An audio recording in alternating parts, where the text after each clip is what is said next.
ورحمۃ اللہ وبرکاتہ۔ میں ہوں محمد فاروق بٹ۔ میرا اور آپ کا رشتہ تھنک پیٹرنز کے حوالے سے ہے۔ ہم نے آج سے، جیسا کہ میں نے پہلے ویلاگ میں بتایا، کہ آج سے ہم 2 ویلاگ روزانہ کی بیس پہ کریں گے۔ ایک میں ہم اپنا تجزیہ پیش کریں گے جو کہ ہمارا یہ والا ویلاگ ہے، اور دوسرا جس میں ہم انٹرنیشنل خبریں دیں گے جو کہ تھوڑی دیر پہلے ہم نے نشر کیا ہے۔ تو آئیے آج کے ہم ٹاپک کی طرف چلتے ہیں۔ ہمارا آج کا ٹاپک ہے پاکستان کا مقام اور اس کا مستقبل۔ اور یہ کس کی نظر میں؟ یہ ڈاکٹر اسرار احمد صاحب کی نظر میں۔ اور مجھے تو یہ کہنے میں کوئی بات نہیں کہ ان کے تجزیات ہمیشہ کی طرح، جو انہوں نے آج سے 10 سال پہلے بات کی ہے، جو انہوں نے آج سے 20 سال پہلے بات کی ہے، یوں لگتا ہے کہ وہ آج کی بات ہے، اور آج کی جو حالات ہیں ان کے مطابق انہوں نے بات کی۔ چلے ہم آج کا اپنا ٹاپک سٹارٹ کرتے ہیں۔ انہوں نے یہ کہا کہ پاکستان یہ ایسے ہی نہیں ہے، اس کو ہلکا نہ لیں۔ یہ جو ٹوٹا پھوٹا، یہ جو بچا کھچا، یہ جو پاکستان رہ گیا ہے، جو اس کو جھنجھوڑنے والے، جو اس کو توڑنے والے، جنہوں نے نقصان پہنچانا تھا، جو جتنا نقصان پہنچایا، اس سب کے باوجود اس کا بچ جانا، اس کا ابھی تک قائم رہنا اور ترقی کی منازل کی طرف تگودو کرنا، یہ اس بات کی غمازی ہے کہ اس کے پیچھے کوئی نہ کوئی بڑی وجہ ضرور ہے۔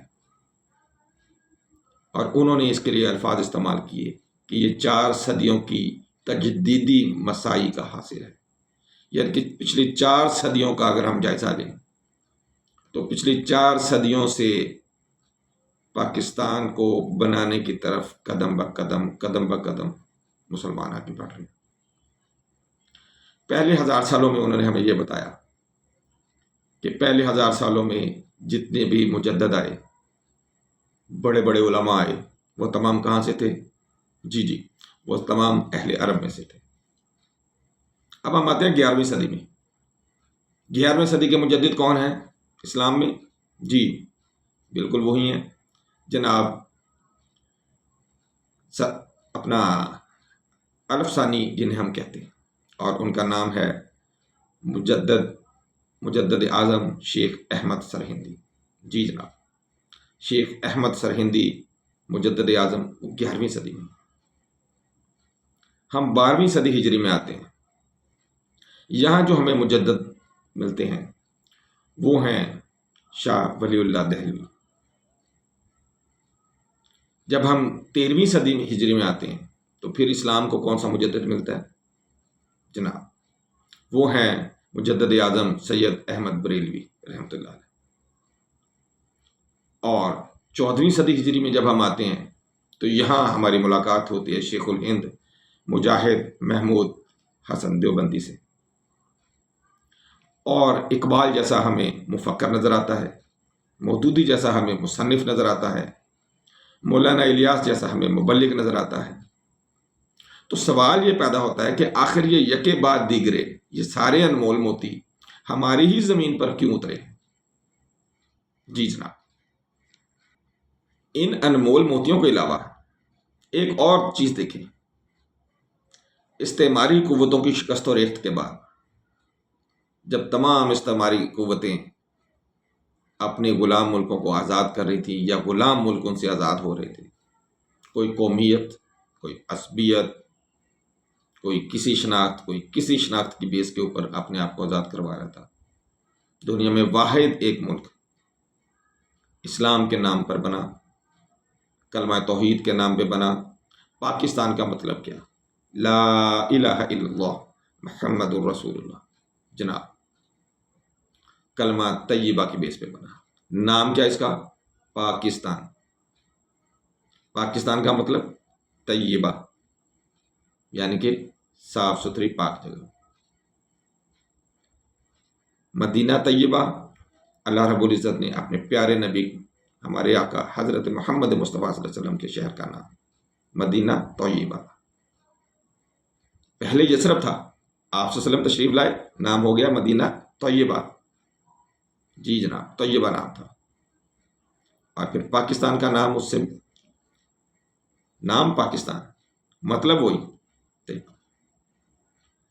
اور پھر پاکستان میں قرارداد مقاصد پیش ہوتی ہے، اور اللہ رب العزت کی حاکمیت کو فوقیت دی جاتی ہے، اور کہا جاتا ہے اس میں کہ یہاں جو بھی حکومت کرے گا اصل حاکمیت اللہ رب العزت کی ہے، اور جو بھی یہاں پہ حکومت کرے گا وہ اللہ رب العزت کی حاکمیت کو قائم کرنے کے لیے یہاں پہ حکومت کرے گا، یعنی کہ شریعت کو نافذ کرے گا۔ وہ الگ بات ہے کہ اب تک ہم اس میں کامیاب نہیں ہو سکے، لیکن اس کی بیس قرارداد مقاصد۔ ان سب باتوں کو مد نظر رکھیں، حضور صلی اللہ علیہ وآلہ وآلہ وسلم جو کہ احمد مجتبیٰ ہے، سرکار دو عالم ہے، سرور کونین ہے،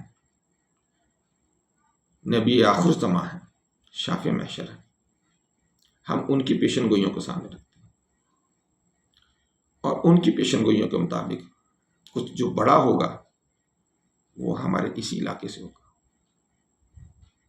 جی ہمارے اسی علاقے سے ہوگا۔ آپ نے اس کی شروعات تو دیکھ لی ہیں، اب ہندو جس طرف چل نکلا ہے رکے گا نہیں۔ یہ اب میری اور آپ کی ذمہ داری ہے کہ میں نے اور آپ نے اپنی اولادوں کو کیا غزوہ ہند کے لیے تیار کرنا ہے۔ یہ ہم نے ایک جھلک دیکھی ہے غزوہ ہند کی، جب آپ کے سپہ سالار حافظ ہوں، جب وہ حملہ کرنے سے پہلے امامت کروائیں، تلاوت فرمائیں، اور نبی پاک صلی اللہ علیہ وسلم کی طرح فجر کی نماز کے بعد اعلان جہاد کریں، تو پھر اللہ رب العزت کی فتح اور نصرت آتی ہی آتی۔ میری آپ تمام لوگوں سے گزارش ہے کہ پاکستان کا مقام اور مستقبل، آنے والے حالات کو آپ دیکھ لیں۔ اس وقت فلسطین کا مسئلہ، مسجد اقصیٰ کا مسئلہ کہاں پہنچا ہوا ہے؟ ایران کے اوپر تقریباً حملہ ہونے کو تیار ہے۔ ادھر انڈیا ادھار کھائے بیٹھا ہے کہ کسی طریقے میں بدلہ لوں۔ ایک بات یاد رکھیں، میں نے اور آپ نے اگر اپنے بچوں کو آنے والے وقت کے لیے غزوہ ہند کے لیے تیار نہیں کیا تو ہم نقصان میں رہیں گے۔ پاکستان کا مستقبل، پاکستان کا مقام آنے والے وقت میں غزوہ ہند سے سٹارٹ ہوگا، اور انشاءاللہ امام مہدی کے جو مجاہد ہیں انشاءاللہ اس میں ہمارے لوگ جو ہیں وہ شرکت کریں گے۔ میری اللہ تعالیٰ سے دعا ہے، مجھے، آپ کو، ہم سب کو، ہماری اولادوں کو، اگر ہم نہیں رہتے ہماری اولادوں کو حضرت امام مہدی کی صفوں میں شامل فرمائے، حضرت عیسیٰ علیہ السلام کے حواریوں میں شامل فرمائے۔ اللہ تعالیٰ آپ پر، مجھ پر، ہم سب پر اپنی مہربانی فرمائے۔ السلام علیکم ورحمۃ اللہ وبرکاتہ۔